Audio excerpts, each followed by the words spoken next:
We didn't mean to put deserving as an outside the vortex concept. You do deserve it. And when you know you deserve it, you're in the vortex. And when you know it, the universe cannot defy you. Interesting, isn't it? If you really want to understand purpose in the way that you felt it coming in, it's the difference between the way you feel when you're going on vacation and the way you feel when you're going to work. Okay. In other words, we would like it if they felt the same to you, but in most cases they do not. Most humans outside the vortex would describe purpose as something that I should do for some cause or for some improvement.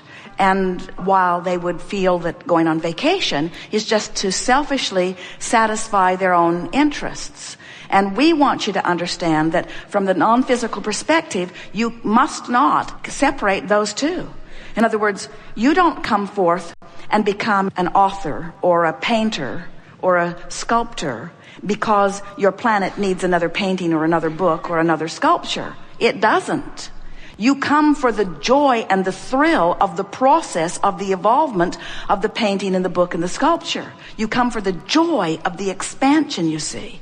The word purpose is really tricky because expansion is inevitable, and purpose makes it sound like if you don't do specific things, expansion won't happen. And that's not true.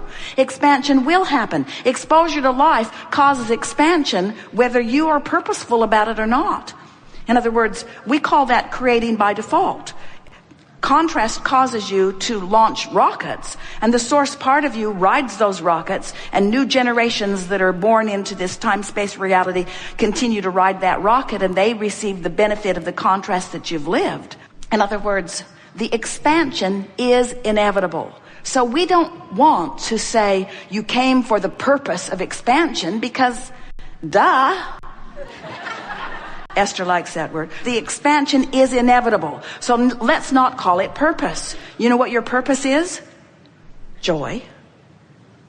Your purpose is for alignment. Your purpose is for the joy. The purpose of your life is joy. It's joy. Everything else is a given. That's what you're reaching for, you see. And that's why source remains source. In other words, source has the ability to see all that is. But when you're sick, source doesn't look at your sickness. Source looks at the wellness that you carved out of the sickness and holds such joyous anticipation in your manifestation of it that there is never any deviation in the vibration of it, which is what causes the signal to be strong enough that you can catch wind of it if you are joyously oriented. What you're thinking in this moment causes you to offer a vibration, and the vibration that you're offering is your point of attraction. Now, it's worth considering what you've recently been offering vibrationally, because that does influence where this vibration is. In other words, if you've been depressed and in this moment you're offering a vibration of anger, you're in a better place. So what is your actual point of attraction? Well, it's anger influenced by that depression that you've been holding. This is really good. The reason that it's anger is because it is still influenced by your recent vibration of depression, and that's why it's anger and not joy. Did that make sense to you? Your point of attraction is completely about the vibration you're offering now. Oh, here it is. This is the first time we put it into this way. Let's slow down and get this in a way that you can hear it.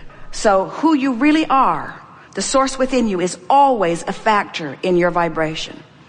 But let's say in your human form, you've been beating the drum of depression. So the relationship between who you really are and what you've been beating the drum, that equals your current point of attraction. When you stop doing that thing you do, this becomes a more dominant vibration, this who you really are vibration, and it brings you closer to who you are. So now you're angry. But you're angry because you've been hanging around in depression. The vibration that you're offering right now is influenced by who you really are and the drum that you've been beating. So when you deliberately reach for a better feeling thought that is in the direction of who you really are, you can move very quickly up the emotional scale. As strong as the vibration of who you are is, it cannot control the vibration of your being, because you, in your body, thinking the thought you're thinking with your free will, because you're the creator of your reality, plays a big role in where your vibration is. Are we getting there for you? So in every moment, your vibration, your set point, your point of attraction, and your emotion are as a result of the juxtaposition of who you really are and what you're thinking in this moment. What you're thinking right now is really influenced by what you've been thinking. Are you aware that there isn't anything that you want to know that we haven't addressed in its entirety here today? And the reason we know that, and we do know that, the reason we know that is because the gathering actually gathered before you dragged your physical bodies here. What you are living has queued you up for what you are wanting to know. And this combination of people who have come forward and conversed with us was the best probability from all that we knew about what you were wanting to know to bring you to the place of greatest clarity in the speediest manner. It is our desire that you leave this gathering with just a very short list of intentions. The first intention that would serve you would be, I've decided that I'm going to be in the vortex. And even though I don't always know what that means or exactly how to get in, I've got the gist of it. I know that sometimes I just sort of stumble in. Sometimes I hear a song on the radio that puts me right there. Sometimes I remember making love to someone and it puts me right there. Sometimes I remember a beautiful view or something that someone said and it puts me right there. So sometimes I just find myself in the vortex. And next time that happens, where I'm consciously aware that I'm having a really delicious moment, I'm going to stop and say, what is it about this that I like so much? Jerry and Esther have taken to that. They'll be often in a restaurant or sometimes moving down a highway, and they will find themselves just feeling so good that they will want to exaggerate the aspects of the moment in order to milk it just a little longer.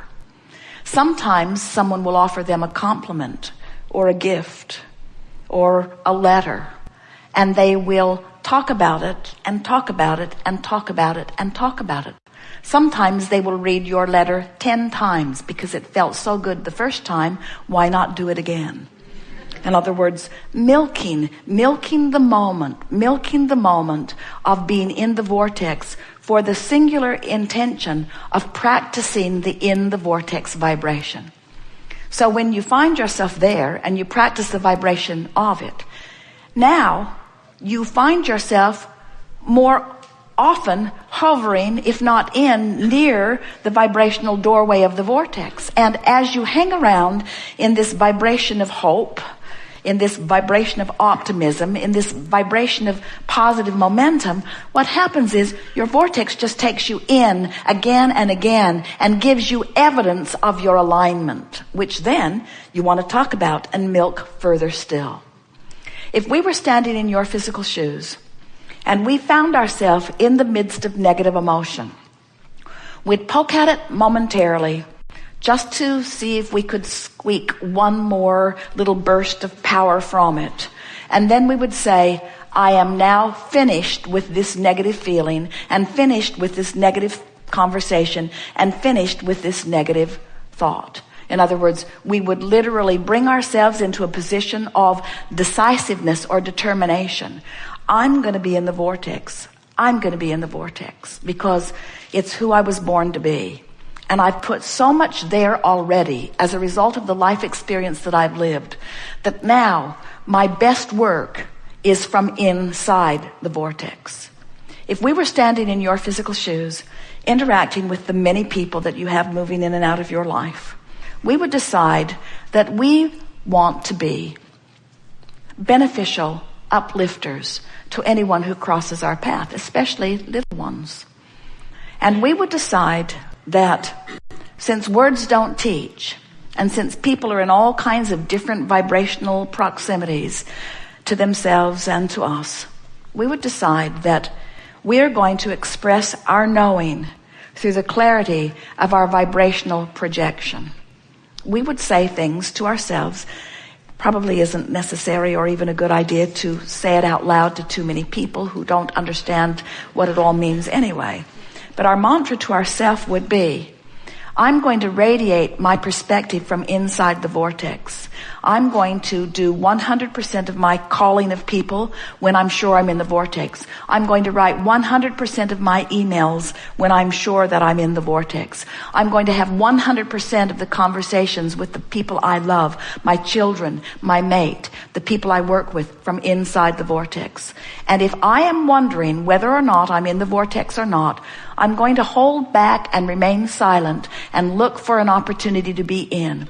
I am going to be the blabbermouth of all blabbermouths from inside the vortex. And I'm going to be very silent when I am aware that I'm not in the vortex. No more am I going to defend or justify my experience or try to prove myself right or make others understand my position, because I now understand the futility of anything that I'm doing or saying or thinking while outside the vortex. I have made a decision right here, right now, that I am going to the best of my ability, moment after moment, I'm going to be in the vortex. And in making that decision, it is our promise to you that you will find yourself there 10% more tomorrow than you were today. And the next day, 10% more, until within a matter of 10 days, maybe 2 weeks at most, you will have moved your position from mostly outside the vortex to mostly inside the vortex. And what that means from a manifestational standpoint is things that you have been waiting for a long time are going to begin to show up and show up fast. What it also means is your level of joy is going to begin to soar in unexpected ways. Your ability to think will become clearer, and people will be quite amazed at the clarity of your being. Your physical apparatus will begin to come into alignment. Medicines that you've been using will become unnecessary. Conditions of your body that have been unpleasant will begin to fall away. Muscle toning will begin to take place. You will begin to breathe more deeply. The metabolism of your body will come into alignment. Every relationship that you have will find improvement in it. Your ability to perceive what's going on in this planet will be moved to new heights. And your ability to create whatever you are wanting, whenever you are wanting it, will become apparent not only to you, but to others who are looking at you. You are the creator of your experience, and you now understand the laws of the universe, the guidance system within you, and the vortex where all cooperative components are assembled. You now are personally empowered to be or do or have anything that you choose. And it is our desire that you understand that that is precisely as you have intended it to be. You have the full resources of all that is backing you up. There is no holding back on your behalf. Anything that you ask for, we are all queued up in ready assistance about. But the work has been already done by you, save this last little piece of making sure that you're in the vortex. Nothing matters more than the way you feel. So your new mantra could be, today, no matter where I'm going and no matter what I am doing, it is my dominant intent to look for those things that I'm wanting to see. For I am one who compliments. I am one who appreciates. I am one who loves. It is my natural heritage. It is who I am. We have enjoyed this interaction more than words can convey. And we are appreciating beyond your ability to even feel fully the power of your probing into the contrast of your environment and the motion forward that it has provided for all of us. There is nothing that any of us need to do, but we all continue to exist because life feels so very, very good. There is great love here for you.